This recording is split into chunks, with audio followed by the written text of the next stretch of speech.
Hello BookTube, this is Weekly Reads. My reading week has been spectacular, except for one thing, one book. The first book I read this week, or really finished because it is a carryover from last week, and that is The Middle Kingdoms, A New History of Central Europe by Martyn, Rady. So, The Middle Kingdoms is a history of what are now Germany, Austria, Hungary, the Czech Republic, Slovakia, Croatia, Slovenia, Romania, Ukraine, Belarus, Poland, Lithuania, Latvia, and Estonia, from the Roman period to the present. As I mentioned last week, so I started this book last Monday and read it throughout the work week and finished it on Saturday. And as I mentioned during Friday reads or weekly reads, I was ready to be finished with this book. I was growing tired of it. And that feeling, that tiredness, that wanting to be done with it, was with me on Saturday. But I persevered and finished the book. It's okay.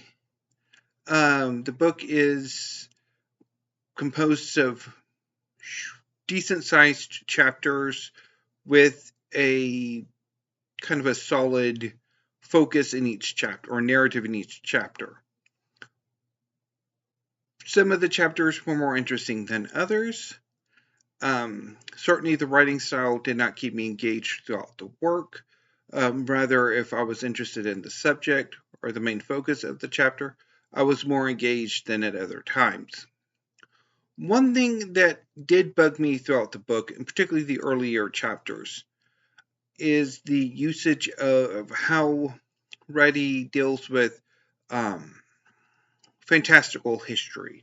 So the introduction opens with a discussion of the Dogmen, a mythical people who live just over the horizon or across the horizon in the east.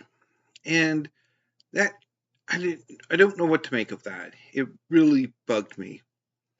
And then there are other instances earlier in the text where mentions of fantastical history, the acts of saints, the existence of witches, other mythical beings. Just, I don't know what to make of that. Just, it bugged me. So, yeah. So it's okay. But I think it's an okay more on a... I didn't largely like it. Now, on Sunday, I decided to read some slim volumes of poetry. I started with Tripas by Brandon Som. This is a fantastic collection that explores Som's Latino and Chinese American heritage. And it is quite good. I really enjoyed this collection. I also really enjoyed The Curve of Things by Kathy Kremins. There are a lot of really good poems in this collection. But of the three, my favorite collection is Nest of Matches by Amie Whittemore. This collection is largely centered on nature, and they are just some amazing poems, particularly the poems that deal with the full moons. Sort of like the hunter moon, the blue moon, those kind of moons. Or names for moons. They're really quite good. And a lot of other really good poems in this collection. It's one of my favorites that I like first time read. So I think Amie Whittemore is certainly a poet that I will be looking for more of her work. So over the course of this work week, I read Selected Poems 1950 to 2012 by Adrienne Rich. So I started on Monday and finished on Wednesday, and I really enjoyed this collection, which I'm a bit surprised by and quite happy about, because I haven't always gotten on with Rich's poetry, and this time I did. So I was quite pleased with it. Now, my original plan for this week was to, once I finished selected poems by Adrienne Rich, I would move on to Our Town by Thornton Wilder and Cat on a Hot Tin Roof by Tennessee Williams.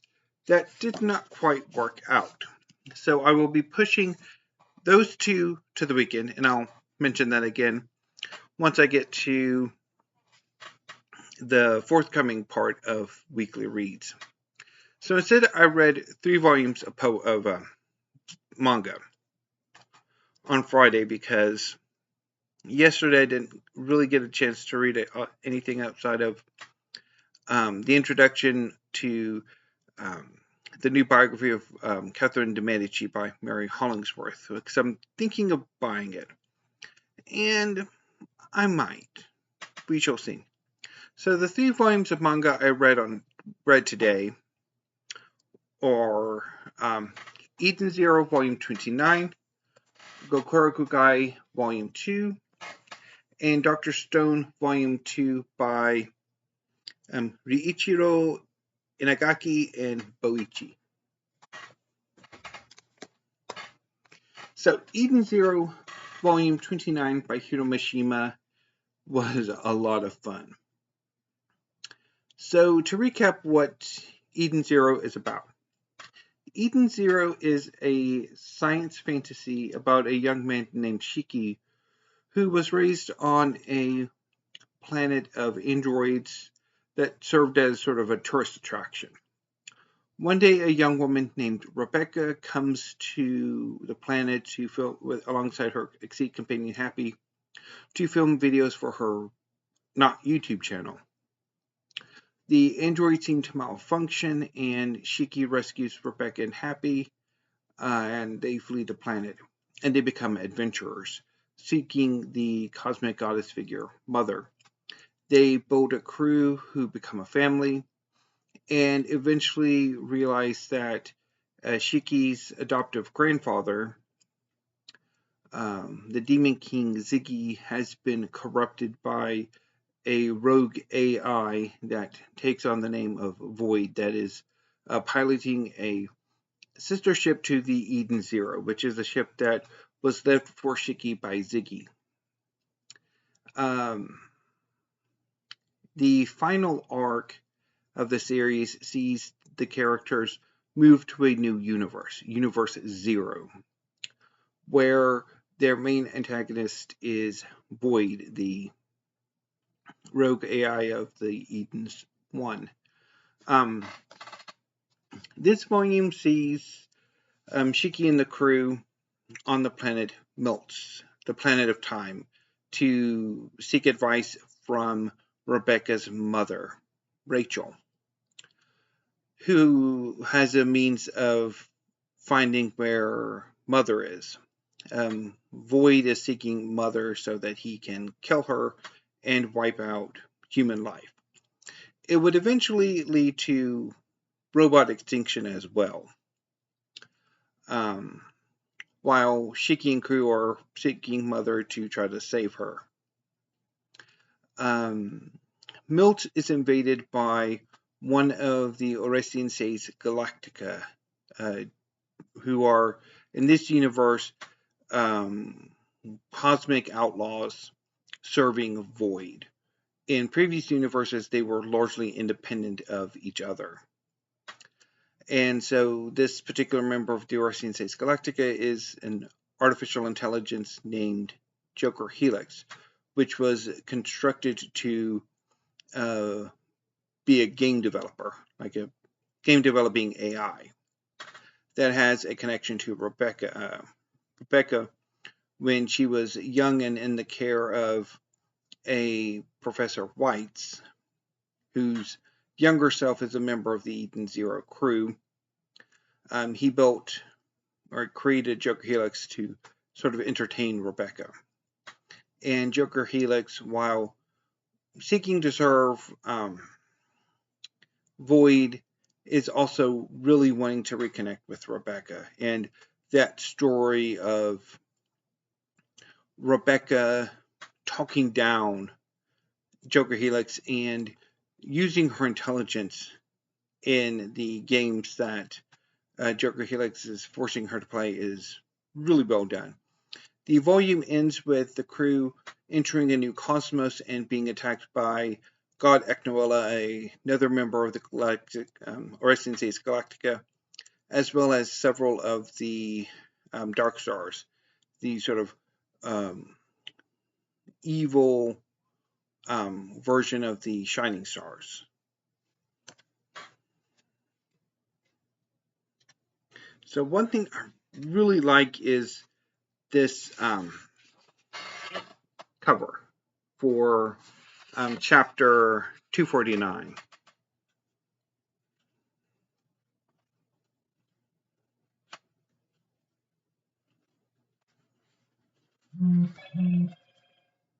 That.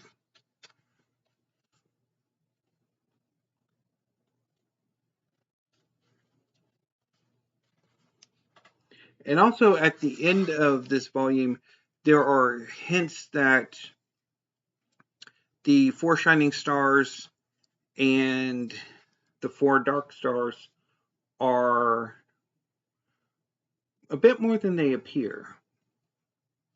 And that leads to some interesting stories as the series wraps up. Because again, as I mentioned earlier, there are only 5 more volumes of Eden Zero left. And I also really like the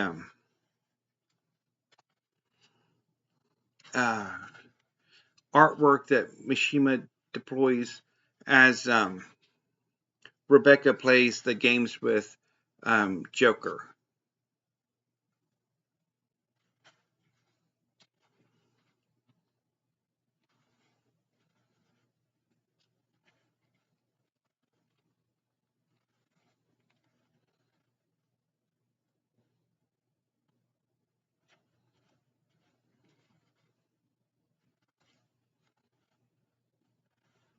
And that is amazing. So, yeah, I really enjoyed this volume. Gokurakugai by Yuto Sano is a new series and new English translation, because it's so far only 2 volumes out. Is about a pair of troubleshooters, Tao and Alma, who work as basically, you have a problem, you go to them. They also, on the side, work to hunt down and kill demons called Maga. In this volume, Alma meets 2 mysterious, shady young people who are more than they appear and are likely to be antagonists in future chapters, as well as Nay, a fellow worker hunter of Maga, who is a prodigy. And she has a storyline with Alma that is quite interesting, that further delves into Alma's character and the limitations of his power. The volume ends with 2 bonus chapters, one in which Alma learns to make takoyaki, I think that's what it's called, at home, rather than going to a restaurant. And it brings together most of the cast so far. And the final chapter is the pilot chapter of the series. Yeah, takoyaki. Which is really good. I actually quite liked it. It's about them rescuing some mermaids from, I guess you could call it a beast person brothel. So yeah, I really enjoyed this. I love the artwork, and I love the build-up. And I really cannot wait for Volume 3.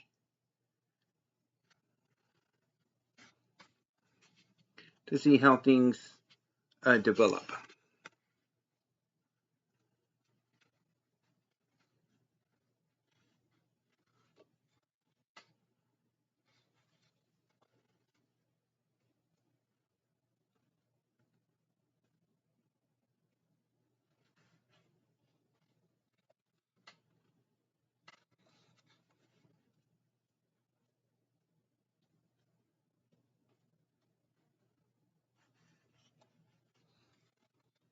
So this was quite a lot of fun, and I especially, oh yeah.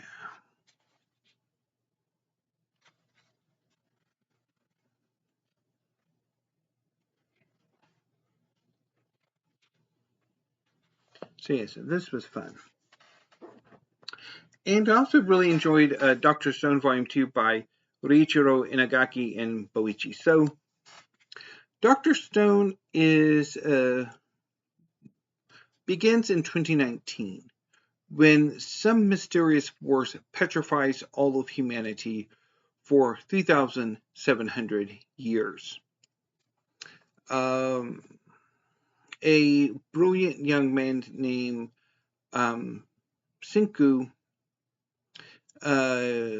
depetrifies, and he is very scientifically minded, and so he decides to try to restart civilization using the power of science. So he depetrifies a friend of his, as well as that friend's crush, and a young man named Tsukasa, who, while he was depetrified for his fighting skills, has his own ambitions.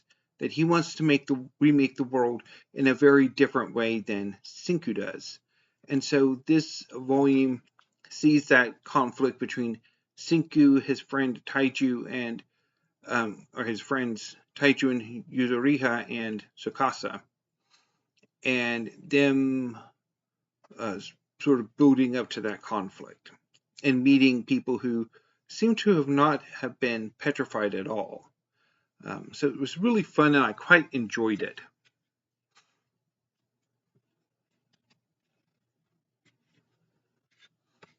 I mean, I like the art style, the character design. So yeah, I'm really looking forward to picking up more volumes in this series as well.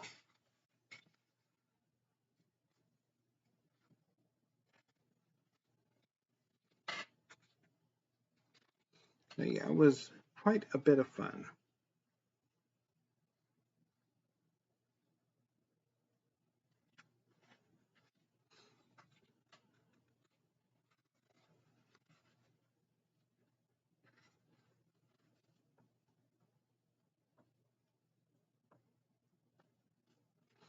And I like that one too.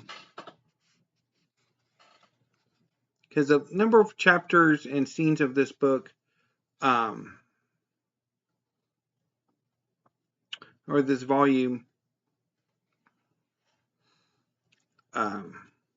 delve into the friendship of Sinku, Taiju, and Yuzuriha. It was quite a lot of fun.